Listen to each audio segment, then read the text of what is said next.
Yeah, okay, cool. Yeah, hello, I'm Mark, Craig's brother, in case you can tell. Those of you that know that I'm not really one for speeches, so yeah, cool, happy wedding. Jokes.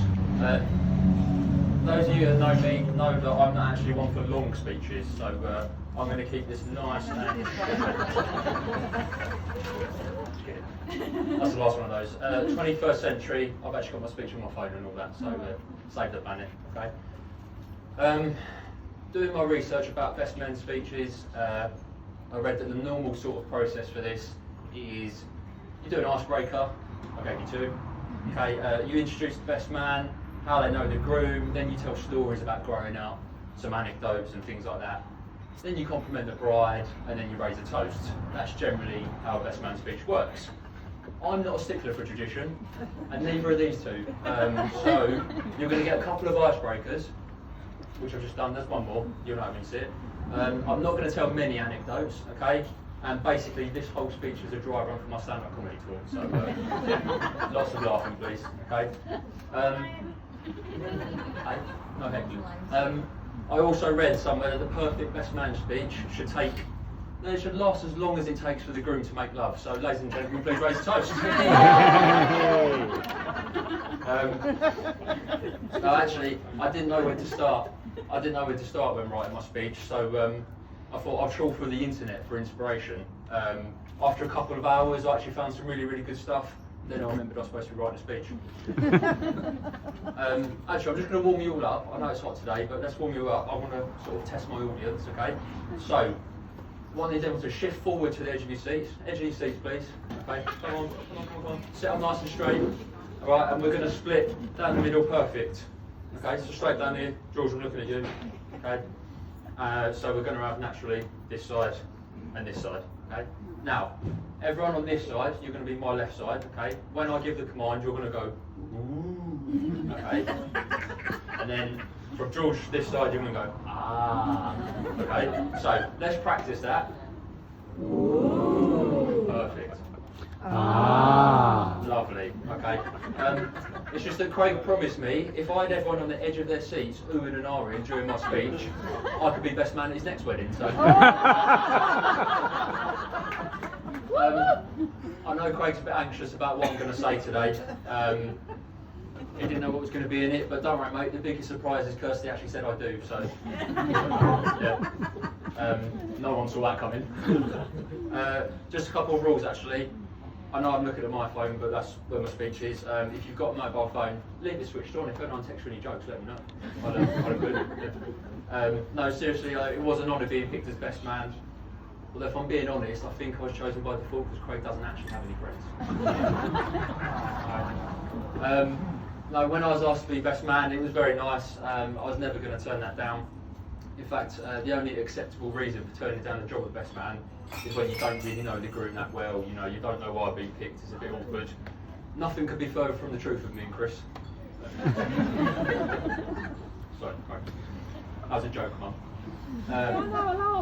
Craig actually called me last year and he goes, oh, hello mate, what do you think about marriage? I had to tell him that whilst I was flat and I do love them, we're brothers, it's a bit weird. Contrary to popular belief, I don't actually believe in roasting the groom on his special day. Therefore, this speech isn't going to contain anything embarrassing, controversial, anything like that. I'm only going to refer to his kind, funny, caring and selfless side of his character. Yeah, right. Yeah, keep that going, Mum. I've run out of things to say, actually. Yeah. But let's do something else. Craig, put your left hand on the table. Kirsty, put your right hand on the table. Craig, now put your right hand on top of that, on top of Kirst's. Okay, enjoy that, mate. That's the only time you're married, you're going to have the upper hand. Right, so these two, after a short engagement of just 8 years, I'm glad you guys are finally getting married, for better or for worse, which is appropriate as Craig couldn't do any better and Kirsty couldn't do any worse. No, Kirsty, you do look lovely today, and Craig, you look like you always do. Third prize in a raffle. No, seriously, you scrubbed that quite nicely, although I am a bit annoyed, mate. You've copied my outfit. So. Right, I suppose we should go back to the beginning, actually. I first met Craig around 31 years ago. A little town called Gravesend. Thanks for explaining the joke, mate. Yeah. Little town called Gravesend. My mum and dad introduced us to each other actually. We hit it off. We became like brothers. Thanks again. Craig was a nice fella, slightly taller than me. He was quiet at first, but at the time that we met, I wasn't really one for conversation either. No, we were close growing up though, and we're very fortunate to have supportive and loving parents in Nick and Kev. They have supported us in all our endeavours, and we will be eternally grateful for it. That's the only mushy bit in the speech.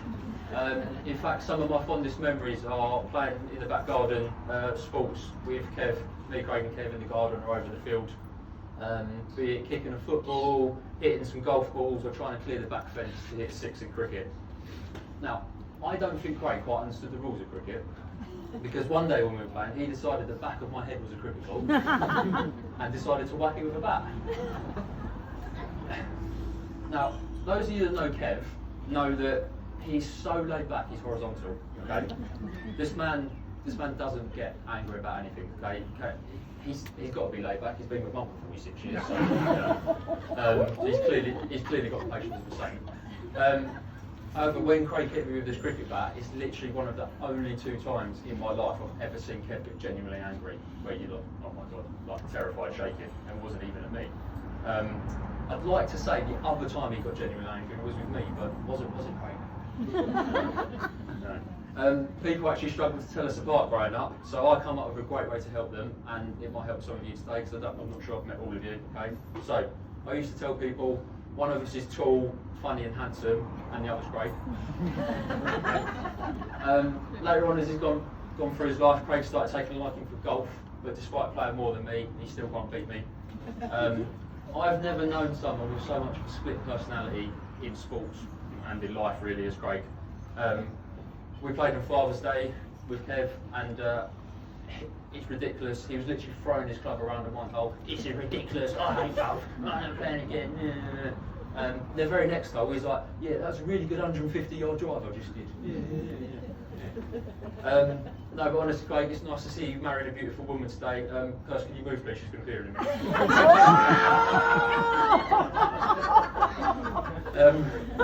I'm in trouble. Oh, yes, you are. I know your pants, young man. I'm not finished yet. Charlie's allowed round, but you're not. You can have her. No, but genuinely it is refreshing to see someone that can keep Craig in line and whipping into shape. Although, I guess, Kirst, when you're of retirement age, you've got more time to do things. I told you it's not traditional. Kirst always had a thing about blokes in uniforms, so I guess that's why Craig was a special in the police for so long. He left that job about 15 years ago, and I'm guessing that's where he left his hairline as well. No, seriously, Kirst, you're a wonderfully patient and caring person. You're a great mum to Sienna, and you deserve a good husband. Thank God you married Craig before you found one. Kirsty doesn't suffer falls lightly. She does have to suffer only falls and horses, though. Okay? I'm guessing we all saw the Robert Reliant on the way in. Okay? For those of you who don't know, a bit of context. Craig spent most of his life growing up obsessed with Only Fools and Horses. Every bit of memorabilia for Only Fools and Horses he's owned at some point. Okay? In fact, if Del Boy had taken a dump in the services at the side of the M6, he would have jarred it. Okay? I remember first visiting the house, and wall to wall, floor to ceiling, covered Only Fools and Horses stuff. Yeah, okay. Yeah, nowadays his house is covered in Lego, so nice to see you growing up, mate. Yeah, cheers, mate. No, that's enough about Kirst though, because generally I'm terrified of her, so I'm not going to say too much. Back to Craig. Craig, what can I say? He's witty, charming, intelligent, generous. He's a great sportsman, and mate, sorry, what does that sound? I'm trying to read your writing. No, he's very happy currently. Big grin on his face. He's got a lovely wife now, lovely daughter who keeps heckling me. Loves his job putting out cones on the M25. He's had a few jobs actually. He used to be a trampoline salesman, but that one had its ups and downs. Believe it or not, for a few months he was actually a yoga instructor. Very dedicated, passionate. He bent over backwards for his clients. He lost his job as a psychic actually during the recession, and he didn't see that coming. He actually had an apprenticeship when he was young in electricians, but his work was shocking. Just to clarify, he never actually had any of those jobs, but I wrote the jokes and they made me laugh, so that's what I did. Not many people know this, but he used to be in a band called Missing Cat. You've probably seen some of their posters about. Actually, speaking of bands and music, 20 years ago, we were told by a doctor that Craig's never going to be able to dance normally again. When the music starts, you'll see exactly what the specialist is. Now, I know it's taboo to talk about the groom's previous endeavours, you know, with friends and family around, but it's funny. So, it goes, I remember the nerve on your face. What are you going to say? I remember going up Craig and his girlfriend's home. There was Alison, Sophie, Karen, right, Craig, I've got the wrong order, just correct me. Alison, Sophie, Karen, Sadie, Lisa, Karina, Hannah. I don't think I've got enough hands. And then Kirsty. There's one other girl as well I remember you telling me about that played the cello. I can't remember her name, but you told me she liked to fiddle. Yeah. Eventually he settled down and he's found Kirsty, who he also struck a chord with, so yeah. Right, I've got some messages to read out from people that can be here today. Okay, this one is from Craig's football team. It reads, apologies to you guys that we couldn't be here today. Hope you have a great day. And Kirsty, good luck with Craig. We found him to be useless in most positions, but good luck for tonight. Send a cover your ears. And this one says, Dear Mr. Wood, You know I'm not covering my ears. Dear Mr. Wood, Dear Mr. Wood, the result of your test was positive. Please make an urgent appointment with a clinic. That's enough. That's enough for the messages. Craig, no, I do have to say how lucky you are. You're going to leave here today with a wife who is warm, loving and caring. And Kirsty, how lucky you are. You're going to leave here today with a nice dress and some flowers. Everyone's a winner, I guess. Yeah. Just remember, guys, actually marriage is grand. Okay, and divorce is about 10 grand. I'm speaking from experience. No, but seriously, you're going to have your ups and downs, lots of little and big stresses, but get it through it. You can get through it all with a sense of humour, okay? Kirsch, you've really proved you've got a sense of humour by agreeing to marry Craig. You'll be fine. Now, the stag do. Again, I know what happens on tour stays on tour, okay? So I shouldn't really talk about it. All the strippers have signed non-disclosure agreements anyway, so it's fine. They're not going to be saying anything. And slaps you and that cucumber, that story's safe. Right? Craig thought he was going to get away lightly on his stag do. So we went to White Boston Lakes golf course. He wanted a nice, relaxed, friendly weekend out. A couple of rounds of golf, a couple of bottles of bud after the round. He wanted to be in bed by 10, match of the day at 10:30. You know, that was Craig's plan before the day kicked off. Unfortunately for Craig, Martin exists, so that plan went out the window. In fact, I remember on hole 6, I think it was, Craig took about 14 shots, which is ironically the same amount of shots he did in 10 minutes after the round. Actually, Craig, I forgot to tell you, the hotel said they're not going to charge you for flooding the room.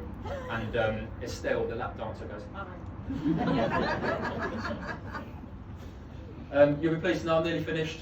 But before I finish, the hotel manager said, for health and safety reasons, don't get up on the table chairs for the standing ovation, okay? No, but in all seriousness, it's been a lovely day, an emotional day, even the cake was in tears. No, right, I'm done now, thank God. Phone's going away. Yeah, just leaving to say, it's been a nice day. Craig almost cried. Kirsty, we're happy to officially have you in the family. You've been part of that family for 11 years anyway. But it's nice to officially call you my sister-in-law. And we look forward to making many more memories with you both and with Sienna. So can everyone just raise a glass to Craig and Kirsty?